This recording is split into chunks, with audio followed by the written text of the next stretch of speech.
Hello दोस्तों, मेरे channel में आपका स्वागत है। कहानी पसंद आए तो चैनल को सब्सक्राइब करें और वीडियो को लाइक करें। इस कहानी का तीसरा एपिसोड। एपिसोड 3, खामोशियों में छिपा सच। शाम की हवा थोड़ी ठंडी होने लगी है। हॉस्टल के गेट के बाहर स्ट्रीट लाइट की पीली रोशनी जल चुकी है। अनाया अभी भी कांप रही है।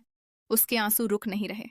विक्रम उसके कंधे पर हाथ रखता है, न बहुत करीब न बहुत दूर, बस इतना कि उसे लगे कि वो अकेली नहीं है। विक्रम धीरे से, अनाया, अब तुम्हें किसी की जरूरत है और मैं हूं ना।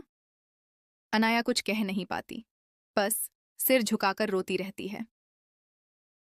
हॉस्टल के बाहर की रात, कुछ सेकंड की खामोशी, सिर्फ हवा की आवाज। अनाया धीरे धीरे बोलती है, अनाया, वो पहले ऐसा नहीं था। वो बहुत अच्छा था, लेकिन फिर सब बदल गया। उसका गुस्सा, शक, फोन चेक करना, रोकना, मैं ये सब और सह नहीं पाई। विक्रम पहली बार समझता है कि मामला कितना गहरा है। विक्रम, अगर वो फिर आया तो? आवाज हल्की कांपती हुई। अनाया जवाब नहीं देती, बस डर से हॉस्टल के गेट को देखती रहती है। विक्रम मन ही मन फैसला कर चुका है, मैं इसे अकेला नहीं छोड़ूंगा। मैं न रात का हॉस्टल रूम में बस हल्की नाइट लैंप की रोशनी। अनाया चुप बैठी है। फोन उसके हाथ में है। स्क्रीन बार बार चमक रही थी। अनजान नंबर, 12 मिस कॉल। वो घबराकर फोन साइलेंट कर देती है। उसकी रूममेट प्रिया परेशान होकर पूछती है, प्रिया, ये रोज रोज कौन कॉल करता है? तू किसी मुसीबत में तो नहीं? अनाया घबराकर बात टाल देती है।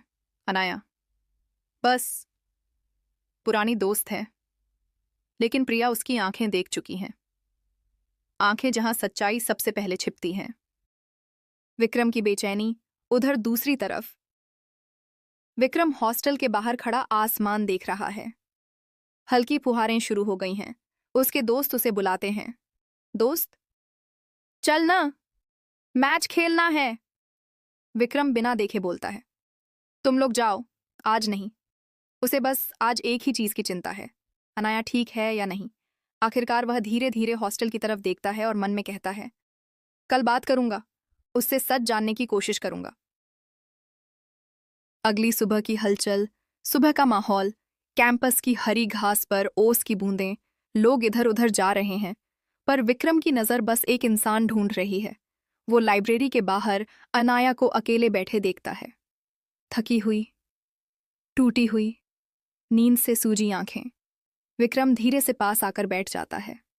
कुछ सेकंड दोनों चुप। फिर विक्रम बोलता है, विक्रम, अनाया, इसे यूं अकेले मत झेलो। अगर तुम चाहो, तुम सब बता सकती हो। अनाया की आंखें भर आती हैं। वह पहली बार खुलने लगती है। अनाया, वो मुझे छोड़ना ही नहीं चाहता। मुझे डर है, कहीं वो कुछ कर न दे, मेरे साथ या खुद के साथ। विक्रम का दिल बैठ जाता है। इतना बड़ा डर, इतनी गहरी समस्या। वह पहली बार सख्त आवाज में बोलता है, विक्रम, अनाया, ये अकेले संभालने वाली बात नहीं है। इस बार मैं हूं और रहूंगा, ये मेरा वादा है।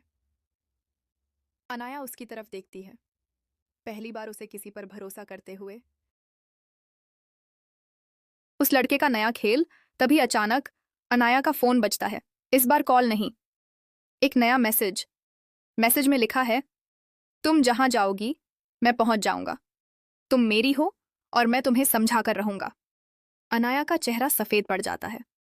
विक्रम मैसेज पढ़कर गुस्से से दांत भींच लेता है। विक्रम, बस, अब यह बहुत हो गया।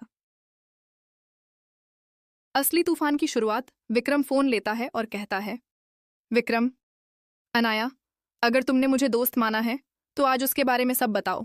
नाम, कहाँ रहता है, क्या करता है, सब। अनाया की सांसें तेज हो जाती हैं। वो धीरे धीरे बोलती है, अनाया, उसका नाम रणवीर। वो पहले अच्छा था, लेकिन अब वो पागलपन की हद तक पहुंच चुका है। उसकी आवाज टूट जाती है। अनाया, विक्रम, वो मुझे नुकसान पहुंचा सकता है। विक्रम एकदम शांत आवाज में कहता है, तो फिर उसे समझना पड़ेगा कि अनाया अब अकेली नहीं है। लाइब्रेरी के सामने से एक काला स्कूटर गुजरता है। वही स्कूटर, वही नंबर प्लेट। विक्रम और अनाया दोनों एक पल के लिए जम जाते हैं। स्कूटर धीमे से रुकता है और हेलमेट पहने कोई उनकी तरफ देखने लगता है। दृश्य काला हो जाता है। कभी कभी सबसे बड़ा तूफान तभी आता है जब हम उससे भागना बंद कर देते हैं।